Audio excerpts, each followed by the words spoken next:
Estoy mirando alrededor, no hay absolutamente nada. Son las 12:20 y hasta la 1:15 nos sale un supuesto autobús que creo que está ahí. Así que no sé, me voy a esperar aquí 3/4 de hora, va a morirme de frío y poco más, porque en el Maps no veo nada. Bueno, no sé si el Maps me está troleando o qué, pero el único bus que sale me pone que es por aquí. Después de 15 minutos andando, he llegado a la carretera donde creo que está la parada del bus. Bueno, creo no, seguro, esa es la parada del bus. Pasa de aquí 40 minutos o así, no hay nada alrededor. El único café está cerrado permanentemente. Y he encontrado un supermercado, una sillica, y aquí me voy a esperar un rato, porque fuera no se puede estar. Y aquí los niños, como en tantos países, reciclando en estas máquinas, que traes la botellita y aquí te dan dinerito. Están en muchísimos países, pero en España de momento no. Ya estoy montado en el bus, llevo un rato ya. Se ha bajado la gente aquí en la primera población, Caujas Mala. Después de mucho bosque, una pequeña población aquí de edificios bajitos. Se ha bajado la gente y me quedo solo en el bus. Parece ser que nadie va en transporte público al búnker.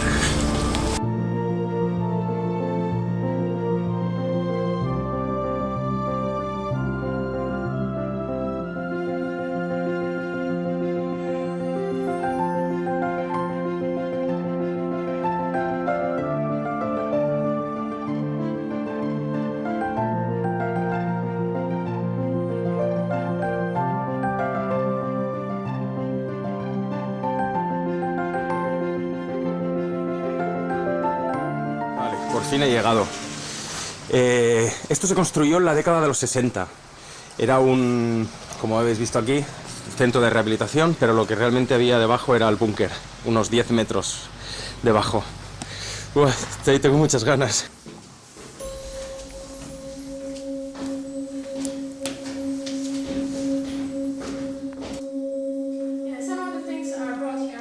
Vale, este búnker funcionó hasta 2003. Realmente había una persona aquí que era la que dejaba... O sea, este teléfono tiene conexión con la entrada del búnker. Le llamaban y le decían si se podía entrar o no. Realmente nunca se llegó a usar, solo una vez, pero no por bombardeos. Todo este era el centro de comunicaciones para conectar con Moscú y desde fuera.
Vale, aquí otra vez el viajero del tiempo. Estoy editando el vídeo en casa y voy a hacer un pequeño salto temporal porque me he dado cuenta que quizá no expliqué tan bien como quería lo del búnker o lo expliqué demasiado tarde. Entonces voy a coger el clip de por la noche, que lo explicaba una vez llegué a Cesis, y os lo voy a poner aquí para contextualizar un poco más y entender las imágenes que aparecen. El tema del búnker ha estado muy chulo, ha molado muchísimo. O sea, el búnker es un búnker que se construyó realmente en los 80, 1980 por ahí, y estuvo en activo hasta 2003. Hubo unos rollos con la OTAN y demás, y entonces dejó de estar activo, pero hasta el 2003 seguía habiendo gente ahí trabajando.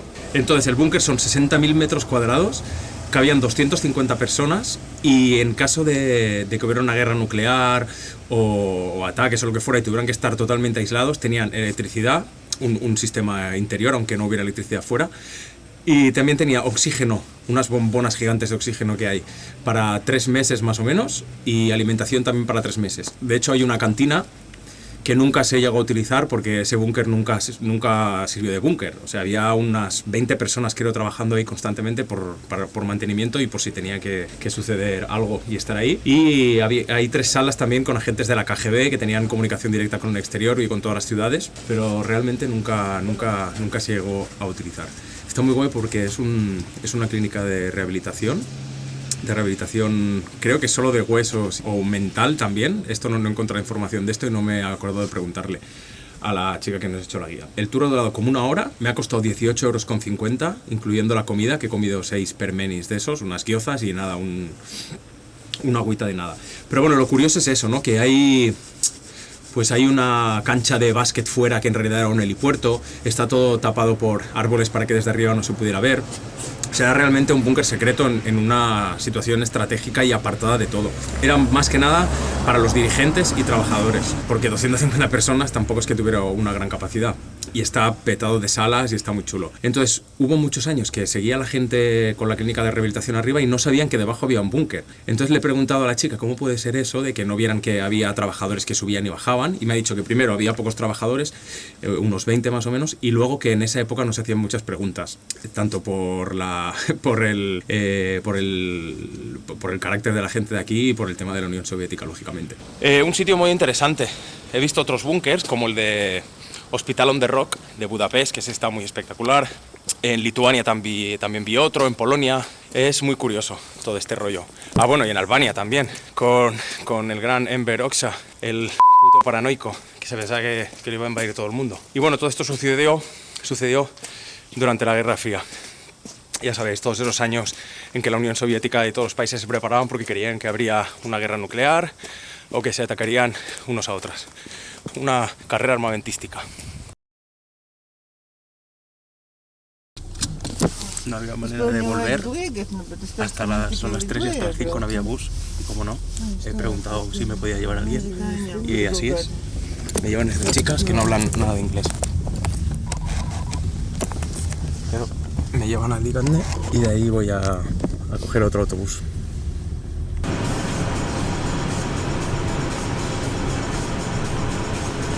Ya he llegado al piso. Es bastante cutre y la zona también bastante cutrilla. Parece de casas baratas. La bañera da un poco de miedo. Un comedor aquí, la mar de majo. Una cocinica.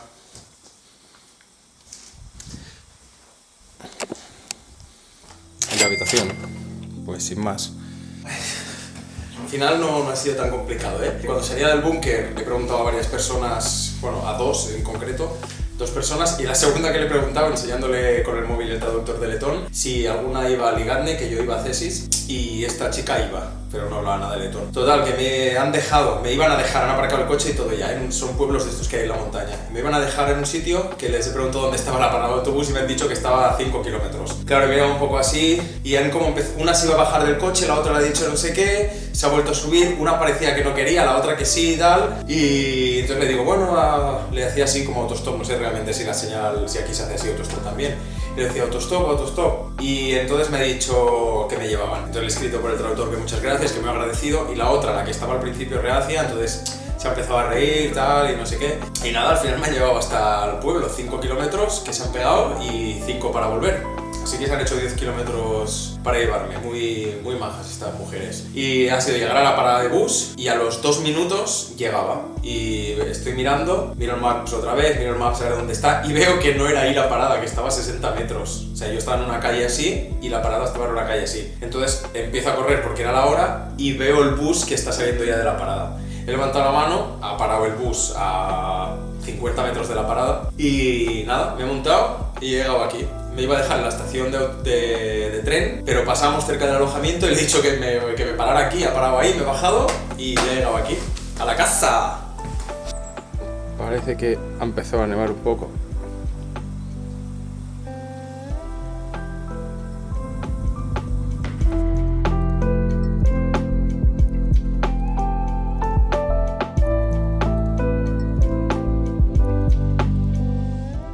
Después de una breve siesta, que hoy el día ha sido largo, voy a cenar por aquí, por el centro de Cesis.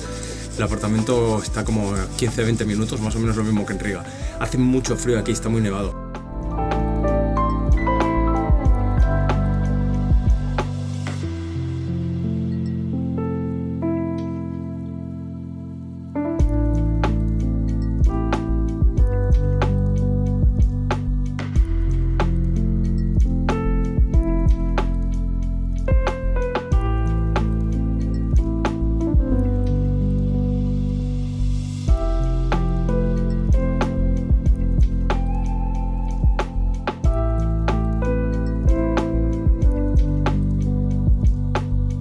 Compañeros, un tip viajero muy útil es cuando te vais de casa, siempre deja tus documentos y tus cosas debajo de la cama.